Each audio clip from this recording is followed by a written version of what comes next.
Alrighty, y'all, the next game on the list is quite the fun one. I found this through Reddit ads. I had seen it a bazillion times, and when I went to check out the page, then I saw that it had like 1 million visitors in the last month, which is huge and very promising. Now, this game is called Hellforged. It is a extraction, bullet heaven, loot-driven game, which is extremely fun. And it gives off vibes of when Megabonk first came out, where you're competing with other people's scores, except the only difference is you get to kind of customize your build outside of game with a pretty detailed talent tree, along with being able to adjust what abilities you can get, what specializations you want. You can get one specialization at the end of each of the talent trees, and you can have your own stash. Each item has greater affixes, which basically are like OP versions, and you can level up your gear. It gets really in depth, especially for considering this game is in a play test right now. It's not even necessarily early access.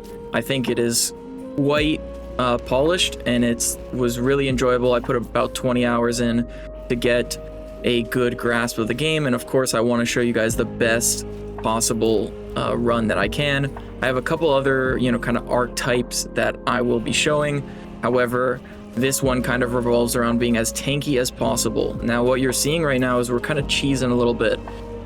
One thing that I noticed when you go for the leaderboard runs is, I'm pretty sure I didn't do any research. I just played a bunch of runs and tested the different stuff. And one of the things that I noticed is when you start a fight with a Necromancer or the Crypt Prince, which is in the next stage, it actually pauses the timer completely. Now, if you want to look at the top left, it does say 620 with a line through it, which means that I am not gaining any points, but the workaround is you can still clear the whole map. You still get gold and you still get XP. So what I'm doing is I'm kind of keeping the Necromancer alive and literally just getting everything on the entire map. Now, I have done runs without doing this. However, getting this, basically a minute in, completing a map, especially on stage 1, is pretty OP. Because when you finish the boss fight and you can gain points again, you're already going to have completed the map and be kind of at your peak strength for that stage, meaning that you will be able to kill mobs faster. In turn, I'm assuming spawn mobs faster, which is quite strong. Now, the least enjoyable part of this game is how fast these freaking goblins go around. I swear I spent more time chasing them than playing the game, but I guess that is playing the game, right? So there it is. So as you can see, we're literally going to every single difficulty increaser, and we spawn the shade. One of the things that I would recommend doing if you're going to do this boss fight is to let the first shrine spawn. That gives you an ability. That way you can be at least a little bit stronger, and when you spawn the shade, you can instantly use it. That way, when you're buying more chests in the future, you're not kind of messing with the fact that once a shade spawns, you have to kind of use it before you can spawn another one, right? So that was one tweak, and it may be a little hard for you to see what I'm picking up. However, the idea behind this run is there's a lot of chest-oriented items. So I'm getting keys, basically, that one is damage every time I open a chest, one is chance for a free chest, and one is every time I open a chest, you basically get 5% more max health. I don't know necessarily the scaling, because I don't think it's exactly just flat 5% every single time multiplicatively, but it turned out to be quite the amount. So I'm not complaining on this end. Now, I don't know that you necessarily have to go above and beyond and hit every single breakable and stuff. There's plenty of ways to make money, as I'm sure I'll showcase in some runs, and I will be most likely doing a written guide on this game. If you saw any of my Oaken Tower content, you saw that I kind of start off with a banger run, and then I post a guide for anyone who wants to be kind of along those lines in terms of the game. So if you want to be able to get your own insane runs and min-max, at least I make it a little bit easier, I would hope. So yeah, once again, we are kind of trying to get max health, right? But then you might be thinking like life regen and lifesteal isn't going to cut it. If you've played the game, you know that those don't really scale as well, you know, once you're in the thousands. Now, most people probably have only played with a couple thousand HP, so it's probably been fine. However, this way you need to get max HP healing. So some of the ways you can do it is a vampire necklace, which is every 100 kills you get 1% max HP. You can also do this through an overcharge build where you kind of have a low overcharge cooldown, and every time you overcharge you get max HP back, which is pretty OP. I think it was a common. It's that like emerald looking orb, and of course we have that in there. And we have a relatively low overcharge cooldown.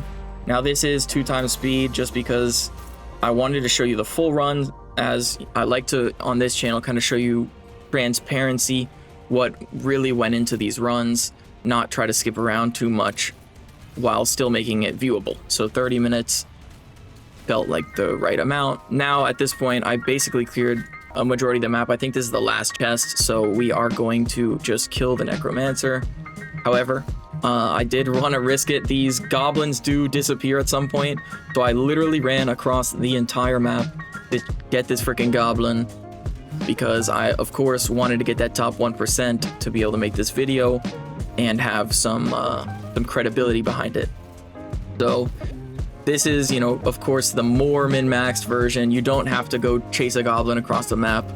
It definitely works, and it made me an extra 200 gold, so I mean, I'm not complaining, but it is what it is out here. Now, we did get really lucky with our focus traits this game. I chose to, for this build, obviously go max health, but I thought pairing it with crit chance and crit damage would be pretty good. The reason being, crit damage seems pretty insane, and then getting your crit chance up if you don't have a lot of items with crit chance, especially like the awakened versions, then you definitely want to get the crit chance as well. And there's also a epic arsenal thing. Once again, I'm getting distracted because I'm chasing these goblins, man. Like, this is crazy. But there is an epic that basically when you crit, you have a 0.1% chance to use an ability. And I thought that the best idea would be to get my abilities going as fast as possible, because I have a talisman that if I kill somebody with the necrotic curse, which is, it's called Death's Curse, then I will heal. If they're bleeding and they have Death's Curse and they die to the Death's Curse, then I heal for 1% of my max HP. So that plus the overcharge was my main ways of healing. And you'll see that I get quite a bit of healing, allowing me to push into kind of the late game where you stop gaining any XP, but if you want to min-max it, you obviously want to stay there because you still get gold and you still get XP. So you're going to see some insane amounts of XP in each stage, as I'm pretty sure I got over level 50 on stage 1. If you've played this, you know how insane that is. Now, if you're tired of me yapping, I'm tired of yapping. So I will most likely just put in some music and let you enjoy a majority of this. I'll talk from time to time when it seems important. However, I will say that there will be a written guide most likely, and once again, if you are interested in seeing that, go ahead and let me know in the comment section below. If you're enjoying my content, the grind report, then please subscribe and like the video. And of course, once again, there will be chapters, as I understand that listening to somebody talk nonstop isn't necessarily your cup of tea, which is why we do the guide and why we do the chapters. At the end, I do showcase my most DPS, my most HP, and the fact that I was top 1% at the time of recording this. And keep in mind, lastly, that this was at the end of a reset. The reset is in about 4 hours at the time of recording this voiceover. So if I wanted to cheese a top 1%, I could just be on when it resets. However, I think doing it at the complete end and getting the top 1% is just way more impressive, as that means everybody had however long the reset was, a week or whatever. to get their scores up there. So I'm competing against the absolute best builds of the week, which was pretty cool.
As you can see, this was probably the best stage 1 I had ever had.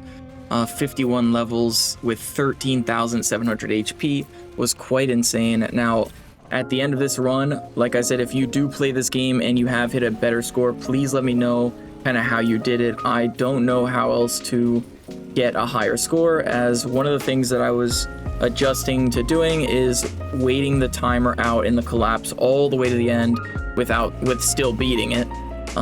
One thing I definitely could have done is tried to not kill the Crypt Prince, but as you can see, I had so much damage at this point from full clearing the first stage that it kind of just died from me running away.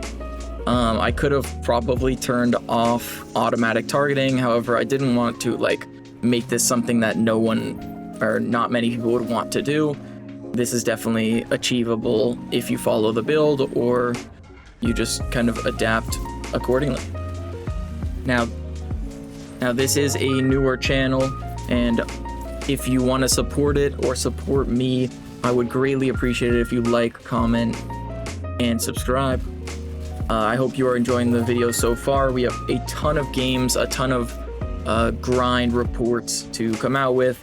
I'm going to improve the format of the reviews, maybe even adding a little bit of a face cam action, so you at least have somebody beautiful to look at while I am describing my pros and cons for the game that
Now we do want the Necrotic Surge and the Chains to be the ones that we evolve every single game. That way we can apply Death Curse with 2 different abilities, and we can always have Bleed on the target. These are the items that we were going for, or relics.